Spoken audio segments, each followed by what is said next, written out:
Good morning everybody. सीखने सिखाने के प्रोसेस में आप बहुत आगे आ चुके होंगे और मुझे बहुत उम्मीद है कि आप लोगों ने अब बहुत कुछ सीख लिया होगा।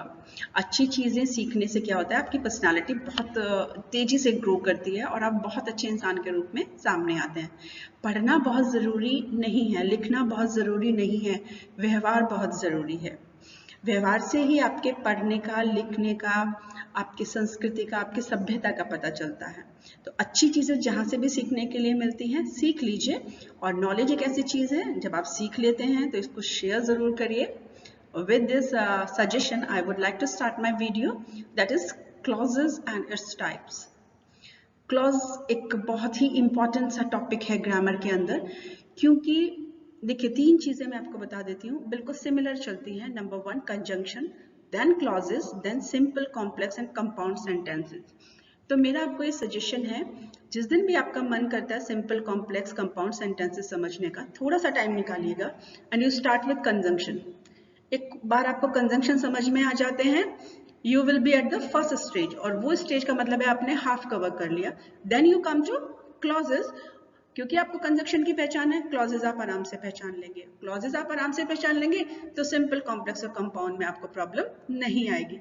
डायरेक्ट अगर आप सिंपल, कॉम्प्लेक्स और कंपाउंड देखेंगे तो वो नॉलेज अधूरी रह जाएगी। तो मेरा आपको एडवाइस है, क्लॉजेस शुरू करने से पहले एक छोटा सा मैं आपको रिव्यू दे देती हूँ। क्लॉज, फ्रेज और सेंटेंसेस तीनों ही ग्रुप ऑफ वर्ड्स कहे जाते हैं। अगर तीनों ही ग्रुप ऑफ वर्ड्स है तो कहीं तो कोई डिफरेंस होगा कि इनको अलग अलग नाम दिया गया है। बिल्कुल है, देखिए चार्ट में आपको साफ साफ दिखाया गया है। It is a group of word phrase के बारे में, and then it is group of words clause के बारे में, and then it is group of words about the sentence. और अगर तीनों में ये चीज है तो सेकंड में क्या है, फ्रेज के अंदर देखिए, फ्रेज के अंदर वर्ब नहीं आता है।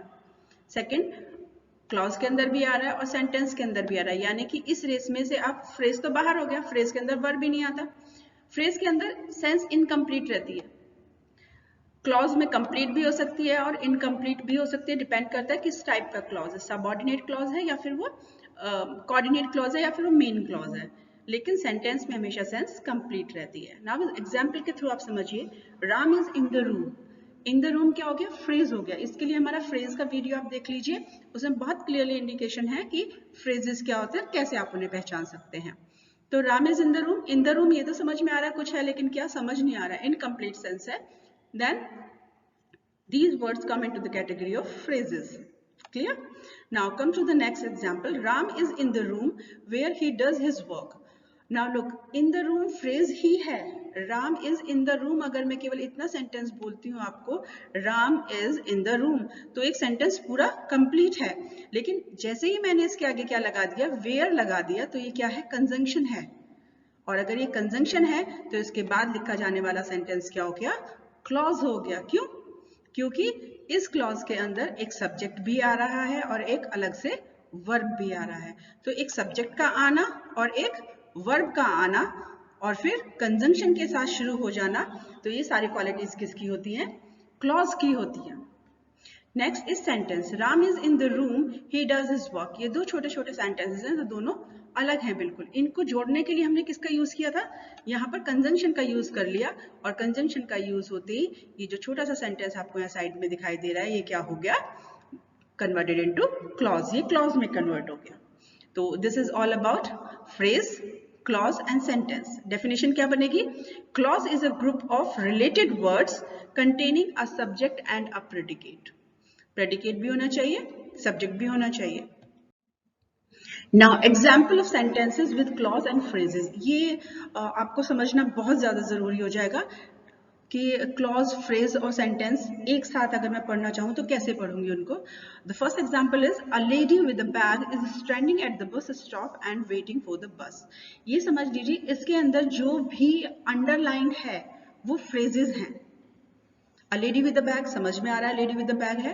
एट द बस स्टॉप, ये भी समझ में आ रहा है, at the bus stop.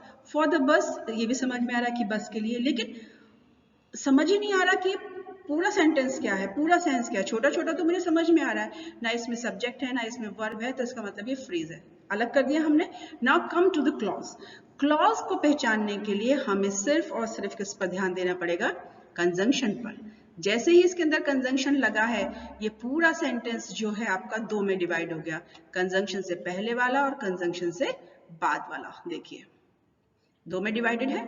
Now these two small sub sentences are called clauses. Understand?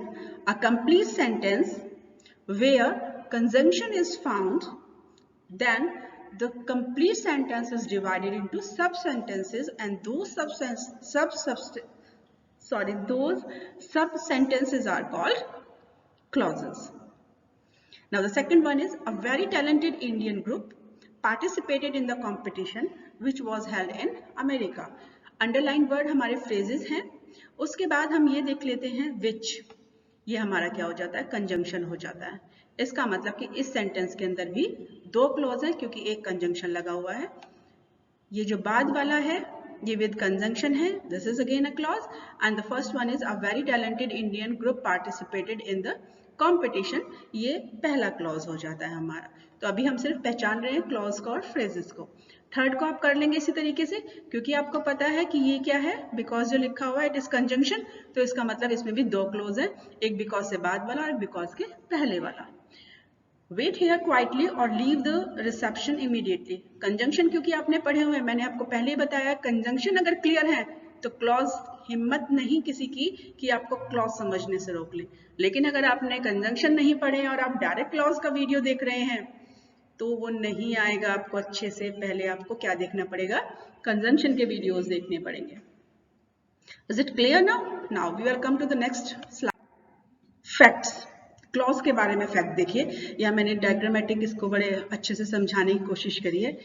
एक जो सेंटेंस होता है यहाँ पर, इसके अंदर एक सब्जेक्ट और एक वर्ब होता है। जो सिंपल सेंटेंस हमारा होता है उसके अंदर यही होता है। उसके अंदर फ्रेज हो सकती है लेकिन उसके अंदर क्लॉज नहीं हो सकती अगर वो सिंपल सेंटेंस है। एक simple sentence, he is going to market, simple sentence है, इसके अंदर ये एक ही सेंटेंस रहेगा, इसमें कोई क्लॉज नहीं हो सकती क्योंकि कंजंक्शन ही नहीं है।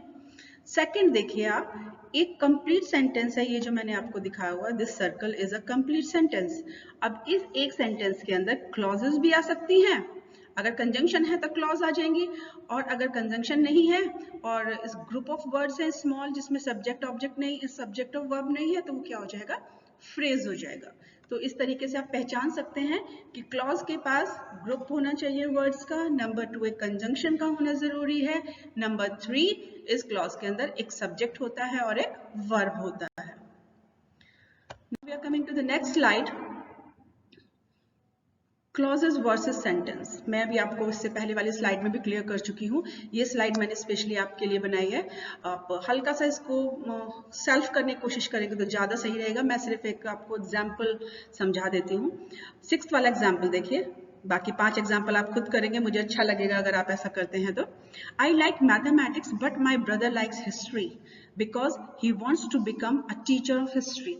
Very good, nice. अब ये देखिए कि आपके पास दो कंजंक्शन है। अगर आपके पास दो कंजंक्शन है तो इसका मतलब आपके पास कितने क्लॉज हो गए, 3 क्लॉज हो जाएंगे। क्यों? एक सबसे पहले जिसके पास कोई भी कंजंक्शन नहीं है, दूसरा कंजंक्शन के साथ, और तीसरा भी कंजंक्शन के साथ वाला। तो इस तरीके से आप पहचान लेंगे कि एक सेंटेंस के अंदर कितनी क्लॉजेज हैं। मैं फिर आपसे कह रही हूँ, कंजंक्शन पहचान लेंगे क्लॉजेज बहुत आसान हो जाएंगे, कंजंक्शन नहीं पहचानेंगे क्लॉजेज का पहचानना थोड़ा सा मुश्किल हो जाएगा आपके लिए। Types of clauses. जब हम क्लॉज को पहचानना हमने शुरू कर दिया तो उसके टाइप्स को भी पहचानना बहुत जरूरी है। तो क्लॉजेज हमारे 3 तरह के होते हैं, मेन क्लॉज, सबऑर्डिनेट क्लॉज और कोऑर्डिनेट क्लॉज। पहचानेंगे कैसे? एक सेंटेंस आपको दिया हुआ है, ही इज अ बॉय, ये एक सेंटेंस है, इसके अंदर कोई क्लॉज नहीं है। Now we are coming to the next sentence, he is a boy and he is going to market. जैसे ही हमने बोला he is a boy and, ये कंजंक्शन है, he is going to market, क्योंकि एंड आपका कोऑर्डिनेट कंजंक्शन है, तो इसके बाद बनने वाली जो क्लॉज है वो क्या हो गई, कोऑर्डिनेट क्लॉज हो गई। और जो पहले वाली क्लॉज रह गई, यानी सेंटेंस का जो पहले वाला हिस्सा रह गया, वो क्या हो गया, मेन क्लॉज हो जाता है। Second, he is a boy and he is going to school because his parents want so. अब वह एक लड़का है और वह स्कूल जा रहा है क्योंकि उसके माँ बाप ऐसा चाहते हैं। तो इसमें क्या होता है, जो क्लॉज आपकी मेन है, ही इज अ बॉय, वो क्या हो जाती है, मेन क्लॉज हो जाती है। एंड क्योंकि एक कौन सा कंजंक्शन है, कोऑर्डिनेट कंजंक्शन है, एंड के बाद वाला जो हमारा क्लॉज है वो क्या हो गया, कोऑर्डिनेट क्लॉज हो गया। बिकॉज हमारा कौन सा कंजंक्शन है, सबऑर्डिनेट कंजंक्शन है, तो बिकॉज के बाद वाला क्लॉज क्या हो गया आपका, सबऑर्डिनेट क्लॉज हो गया। तो क्लॉज को पहचानने का सबसे अच्छा तरीका है कि कंजंक्शंस, मैंने आपको फिर बताया है, कंजंक्शन जब तक आप नहीं पढ़ेंगे, क्लॉज को समझना आपके लिए थोड़ा सा डिफिकल्ट टास्क है, पर आप कर लेंगे। तो कोशिश करें पहले आप कंजंक्शन जरूर पढ़ें। अब टाइप्स ऑफ क्लॉजेस के लिए मैं आपको बता देती हूँ, ये मैंने जो टाइप्स ऑफ क्लॉजेस के नीचे एग्जांपल्स लिए हुए हैं, ये स्पेशली मैं यहाँ पर इसलिए लाई हूँ ताकि आपको एक बार रिव्यू हो जाए कि कंजंक्शन क्या होते हैं। ये देखिए यहाँ पर जो हमने ये स्लाइडर लिया हुआ है, दिस वन, ये सारे के सारे कंजंक्शन कौन से हैं, कोऑर्डिनेट कंजंक्शन है। अगर सेंटेंस इनके बाद से शुरू होता है या कोई क्लॉज इनके बाद से शुरू होता है तो आप समझ लीजिए वो कौन सा क्लॉज है, कोऑर्डिनेट क्लॉज है। और यहाँ पर जो आपको दिख रहे हैं, इन्हें हम सारे नहीं कहेंगे, लेकिन मैक्सिमम जो हमारे हैं और जो मुझे लगा बहुत इंपॉर्टेंट है वो सब मैंने यहाँ पर लिख लिए हैं।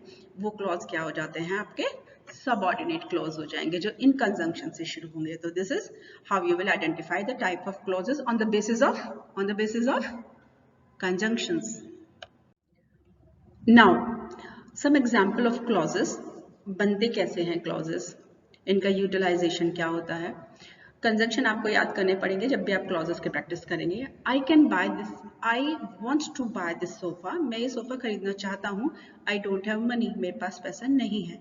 अगर दोनों सेंटेंस मुझे जोड़ने पड़े तो मैं देखिए सबऑर्डिनेट क्लॉज का यूज कर रही हूँ और फिर मैं कोऑर्डिनेट का यूज कर रही हूँ और फिर मैं दोनों सेंटेंस बना रही हूँ। जो सबऑर्डिनेट क्लॉज के बाद वाला ये क्लॉज है, ये कहलाएगा सबऑर्डिनेट क्लॉज, और जो आपका कोऑर्डिनेट कंजंक्शन के बाद वाला क्लॉज है ये बनाएगा आपका कोऑर्डिनेट क्लॉज।